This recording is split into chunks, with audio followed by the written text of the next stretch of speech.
DG ISPR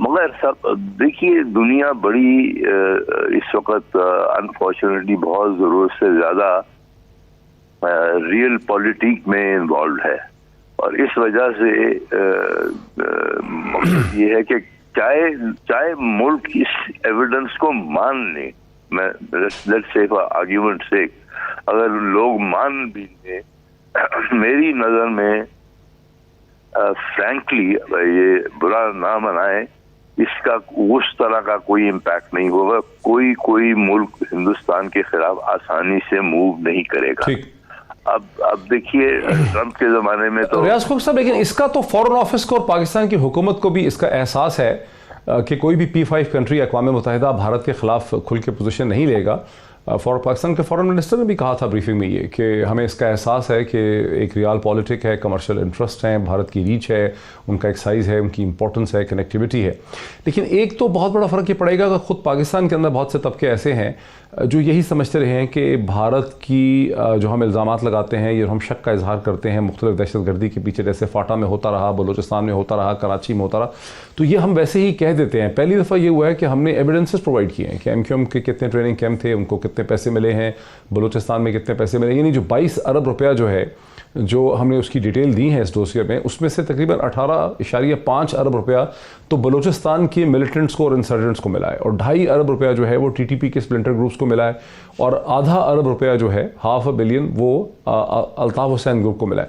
تو پاکستان کے اندر تو کم از کم اب لوگوں کو یقین آ جانا چاہیے کہ کیا معاملات ہیں. یار افسوس سے یہ کہنے کی بات ہے کہ پاکستان میں we are a house divided, اور جو ملک جن کے انٹرنل حالات ایسے ہوتے ہیں وہ فرینکلی جو آپ کا ایڈورسری ہے یا آپ کا دشمن ہے وہ اس سے میکسیمم فائدہ اٹھاتے ہیں. اور یہ ٹھیک ہے، میں ذرا پرانی بات کر رہا ہوں، جب یہ ریزولوشن کشمیر وغیرہ کے سلسلے میں پاس ہوا تھا تو آپ کو پتہ ہے 2 دن لگے. ایک ایسا ریزولوشن جس کو صرف 5 منٹ لگنے چاہیے. ریزولوشن یہ لوگ ڈرافٹ نہیں کرتے، resolution drafted by the foreign ministry, given to the foreign minister, یا کوئی منسٹر پریزنٹ کر دیتا ہے. اب وہ ہندوستان کو یہ اندازہ ہے کہ پاکستان از پولیٹیکلی اے ہاؤس ڈیوائیڈڈ، اور وہ اس چیز کا وہ میکسیمم فائدہ اٹھا رہے ہیں، چاہے وہ ایلیمنٹس بلوچستان میں ہو، چاہے وہ PK میں ہو، چاہے وہ گلگت بلتستان میں ہو. مقصد یہ ہے کہ وہ ہر چیز کا فائدہ اٹھا رہے ہیں، اور ان کے پرانے کانٹیکٹ انہوں نے بڑی محنت کی ہے اس میں آئی وڈ فرینکلی سے کہ ہندوستان کی انٹیلیجنس ایجنسیز نے پاکستان میں بہت کام کیا، اور ان کے ڈپلومیٹس نے بھی بہت کام کیا. اب افسوس کی چیز یہ ہے صحیح کہ آپ اپنے لوگ، it's not a question of convincing your own people. اب ٹھیک ہے، کچھ you will always find we are like an instrument, we are like a band which is out of. اچھا، بڑا زبردست آپ کا موقف آیا سامنے، ذرا مجھے اس میں لانے دیجیے، اس میں جنرل صاحب کو بھی لانے دیجیے، رحیم اللہ یوسف صحیح صاحب بہت ہی کوئکلی یہ بتائیے گا کہ کیا آپ بھی ریاض کھوکھر صاحب سے ایگری کرتے ہیں کہ پاکستان کی پالیٹی اور پالیٹکس اتنی بری طرح سے ڈیوائیڈڈ ہے، اور پاکستان کے اندر اس قسم کے بہت سے ایلیمنٹس ہیں جن سے ہندوستان کو بہت زیادہ مدد ملتی ہے، پاکستان ایک سالڈ نیریٹو بھی شیپ نہیں کر سکتا؟ جی بالکل، مجھے کافی حد تک ان سے اتفاق ہے، اور ہمارے ہاں سیاسی مسئلے بے شمار ہیں، سیاسی طور پر ہم مستحکم نہیں ہیں، اور یہ حکومت اور اپوزیشن کے جھگڑے، اور پھر ہمارے ہاں علاقائی مسئلے بھی ہیں، اور کچھ تنظیمیں بھی ایسی ہیں جو کام کر رہی ہیں، حالانکہ جو ان کا ایک نیریٹو ہے وہ بالکل پاکستان کے خلاف ہے. لیکن دیکھیں اس کے باوجود جو ادارے ہیں وہ اپنا کام کر رہے ہیں. اگر ان کے پاس مضبوط شواہد نہ ہوتے تو وہ اس طرح اس کو پیش نہ کرتے. جو ہمارے وزیر خارجہ نے اور DG ISPR نے پریس کانفرنس کی ڈوزیر بنایا، اس کو پھر آگے اس کو تقسیم بھی کیا، اس کا مطلب یہ ہے کہ ان کے پاس ناقابل تردید شواہد ہے. پھر دوسری بات یہ کہ آپ یہ دیکھیں کہ یہ تو بالکل ہی جو ہم کہتے ہیں نا یہاں پاکستان میں کہ پاکستان از obsessed with انڈیا، انڈیا ہمارے سر کے اوپر سوار ہے، اور ہم بڑا انڈیا اسپیسیفک ہماری پالیسیز ہے. میرے خیال میں ان کو بھی احساس ہونا چاہیے. بالکل صحیح ہے, ہمیشہ یہاں کہا گیا. اس کی وجوہات ہے. ایک اور بات جو میں کرنا چاہوں گا, یہ بلوچستان میں آپ نے جو بھی ذکر کیا ابھی, یہ 18 ارب جو ہیں انہوں نے وہاں لگا دیے. اس کا مطلب یہ ہے کہ توجہ بہت زیادہ بلوچستان کے اوپر ہے. ٹھیک ہے, ٹی ٹی پی کو بھی دیا ہے, M Q M Altaf group کو بھی دیا ہے, لیکن بلوچستان خاص ان کا نشانہ ہے. اور وہ پھر افغانستان کے راستے بھی اور خود انڈیا کے راستے, اور پھر جو یورپ میں اور کچھ اور ملکوں میں بلوچ سیپریٹسٹ لیڈرشپ موجود ہے, ان سے بھی جو ان کے رابطے ہیں. تو یہ ہمیں سمجھنا چاہیے کہ بلوچستان میں جو ان کی سرمایہ کاری ہے اور جو مداخلت ہے وہ ہمارے لیے ایک بڑا خطرہ ہے. اچھا, اب میرے ساتھ رکیں. میں کم از کم ناظرین آپ کی تھوڑی سی وضاحت کی کر دوں کہ جو 22 ارب روپے کا میرے فکر کی بات کی ہے, شاید پروڈیوسر صاحب نے اس کا چارٹ بھی بنایا وہ دکھانے کے لیے, کیونکہ ڈوس میں بھی ہم نے دیکھا تھا. یہ 22 ارب تو وہ ہیں جو ہم نے کنفرم ٹرانزیکشنز پچھلے چند سالوں میں دیکھی ہیں, جس میں سے 18-18.5 ارب روپے جو ہیں وہ بلوچستان کے انسرجنٹس میں بانٹے گئے ہیں. لیکن یہ 22 ارب نہیں ہے, کیونکہ ایک دوسرا فگر بھی ہے جو انڈیکیٹ کرتا ہے کہ جو سی پیک کو سبوتاج کرنے کے لیے سیل بنایا گیا ہے, جس کی کہ ہندوستانی وزیر اعظم خود ان کو رپورٹ کرتا ہے. وہ سیل را کے ہیڈ کوارٹرز میں وہ سیل ہے, لیکن اس کا ڈھانچہ اس قسم کا ہے کہ وہ اس کی رپورٹنگ فائنلی جو ہے وہ پرائم منسٹر آف انڈیا تک ہے. اس سیل کو اب تک کم از کم 80 ارب روپیہ جو ہے دیا گیا ہے. یہ ایک ایسا سیل ہے جس نے 700 گوریلاز یا کمانڈوز یا آپریٹو جو ہیں وہ اس نے ٹرین کیے ہوئے ہیں, اور اس کے اندر را کے بہت سے آفیسرز جو ہیں وہ اس سیل کو ڈائریکشن دیتے ہیں. باقی آپریٹو افغان ہیں یا پاکستانی اوریجن کے آپریٹو ہیں. جنرل صاحب, میں آپ کی طرف آتا ہوں. جیسے یہ فورن آفس نے پہلی دفعہ, جو فورن آفس ایک کوشس ادارہ ہے, اس نے ایک لفظ استعمال کیا, میری جو ڈسکشنز ہوئی ہیں, کہ ایل او سی پہ جو کچھ اس وقت ہو رہا ہے وہ روٹین ایکٹیویٹی سے ہٹ کے ہے. یہ ایک گرینڈ ڈیزائن نظر آتا ہے. ہندوستان نے پہلی دفعہ بہت بھاری قسم کا اسلحہ بھی وہاں پہ لا کے اکٹھا کیا ہے. سنائپر فائر بھی کرتے ہیں, وہ ٹارگٹ بھی کرتے ہیں, اور ہماری لمیٹیشن یہ ہے کہ ہم ان کی طرف پاپولیشن چونکہ کشمیری ہے, مسلمان ہے, ہم اس کو ٹارگٹ نہیں کر سکتے. وہ ہماری مسلمان کشمیری پاپولیشن, آزاد کشمیر, اس کو ٹارگٹ کرتے ہیں. آپ کو کیا سمجھ آ رہی کس قسم کا گرینڈ ڈیزائن یہ ہو سکتا ہے؟ Thank you Moeed. دیکھیے, میں پہلی ایک بات پہ کامنٹ کر دوں. ایک تو یہ ہے کہ انٹیلیجنس ایجنسیز نے بہت اچھا کام کیا اور ایسی ایویڈنس کلیکٹ کی ہے جس کو کلیکٹ, کولیٹ اور اینالائز کرنے کے بعد ایک سالڈ ایویڈنس کے طور پہ ایک ڈوسیز کی صورت میں حکومت وقت نے باہر بھیجا. یہ صرف انٹیلیجنس ایجنسیز کا نہیں ہے, it is stamp of government of Pakistan. House divided ہم ضرور ہیں, لیکن باہر جو نیریٹو ہوتا ہے یا جو اسٹیٹڈ پوزیشن ہوتی ہے وہ گورنمنٹ آف دا کنٹری کی ہوتی ہے. اپوزیشن کی اسٹیمپ اس میں ہونا ضروری نہیں ہوتی ہے. تو باہر وہ نیریٹو بکے گا جسے پرائم منسٹر عمران خان کی حکومت اسٹیمپ کرے گی, اور ہم اسے کتنا ریلیجسلی پرسو کرتے ہیں, یا انٹرنیشنل جو انوائرمنٹ ہے, جیو پالیٹکس یا ریال پالیٹکس جس کی آپ بات کر رہے تھے, اس میں وہ کتنی فٹ بیٹھتی ہے دیکھنا یہ ہے. اپوزیشن کی اسٹیمپ ہونے کی ضرورت نہیں ہے. ہندوستان سے زیادہ میں کہوں گا ہندوستان ڈیوائیڈڈ نہیں ہے, فریگمنٹڈ کنٹری ہے. اس میں اس وقت جتنی ڈویژن ہے, جتنی وہاں پہ انسرٹینٹی ہے مائنورٹیز کے لیے, وہ صرف ہندوؤں کا ہندوستان ہے. اب نہ وہ سکھوں کا ہے, نہ کرسچنز کا ہے, نہ دلت کا ہے, نہ آسامیز کا ہے, نہ سیون سسٹر جھارکھنڈ اسٹیٹ جنہیں ہم کہتے ہیں, نہ ان کا ہے. تو اتنی فریگمنٹڈ سوسائٹی کے اندر ہماری وہ ریچ کیوں نہیں ہے؟ ہمارے 80 ارب جو ہے وہاں پہ یا 80 کروڑ وہاں پہ وہ کام کیوں نہیں کر سکتے جو ہندوستان ہمارے ملک میں کر رہا ہے؟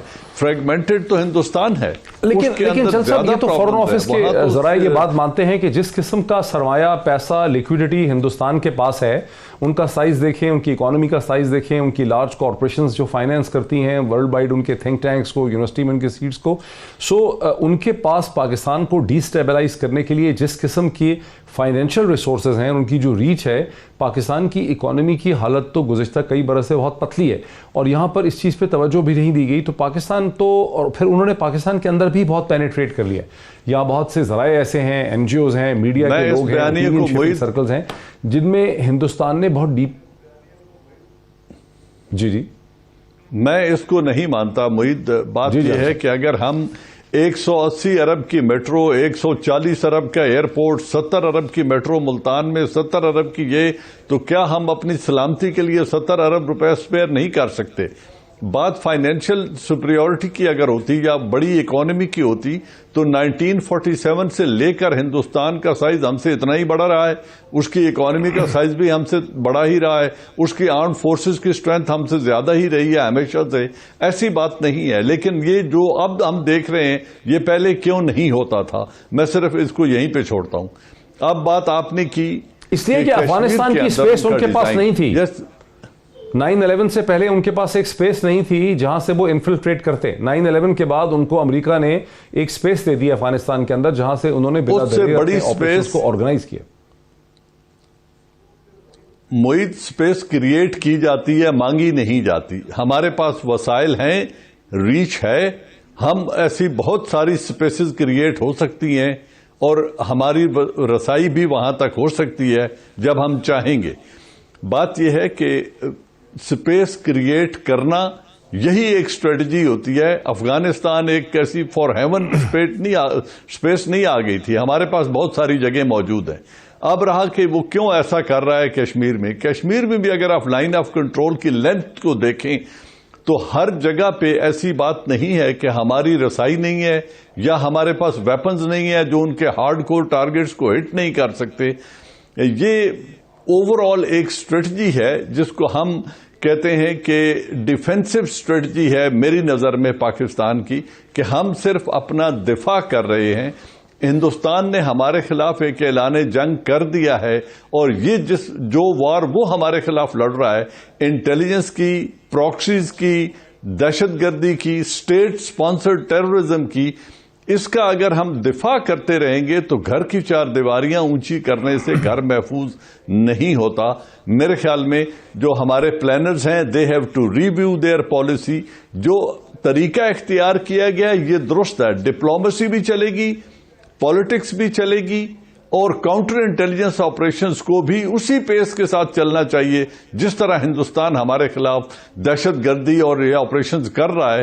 ان کو کاؤنٹر کرنے کی اسٹریٹجی بھی پیرلل چلنی چاہیے، diplomacy, politics and counter insurgency operation. Jan صاحب ایک بریک لیے میں چاہوں گا کہ جو کچھ آپ نے کہا ہے میں ریاض کھوکھر صاحب سے اور رحیم اللہ یوسف زئی صاحب سے بھی اس کے اوپر ایک کامنٹ لوں کہ ہندوستان کو جو ایڈوانٹیجز ہیں پاکستان کے خلاف اس قسم کی دہشت گردی کرنے کے لیے، ڈی اسٹیبلائز کرنے کے لیے، پاکستان کی ریئلسٹک آپشنز آخر ہیں کیا؟ After the break. ناظرین ویلکم بیک۔ ناظرین میں چلتا ہوں ریاض کھوکھر صاحب کی طرف، پاکستان کے ایکس فارن سیکرٹری۔ ریاض کھوکھر صاحب کو یاد ہوگا کہ بہت مہینے پہلے ایک بہت بڑی یونیورسٹی کے اندر میں ایک پریزنٹیشن دے رہا تھا انٹرنیشنل ریلیشنز پہ، اور آپ وہاں پہ اس سیشن کو ماڈریٹ کر رہے تھے، آپ اس میں جج تھے، اور وہاں میں نے کچھ پارٹیسپینٹس کے جواب میں جب یہ کہا کہ ہندوستان کو بڑے نیچرل ڈیفالٹ ایڈوانٹیجز ہیں نیریٹو شیپنگ میں پاکستان کے اوپر، اور ان کی کتنی بڑی پریزنس ہے امریکہ کی یونیورسٹیز میں، پتہ نہیں 73 ان کی چیئرز ہیں، دنیا کے ہر تھنک ٹینک کے اندر ان کے لوگ بیٹھے ہیں، وہی نیریٹو شیپ کر رہے ہیں۔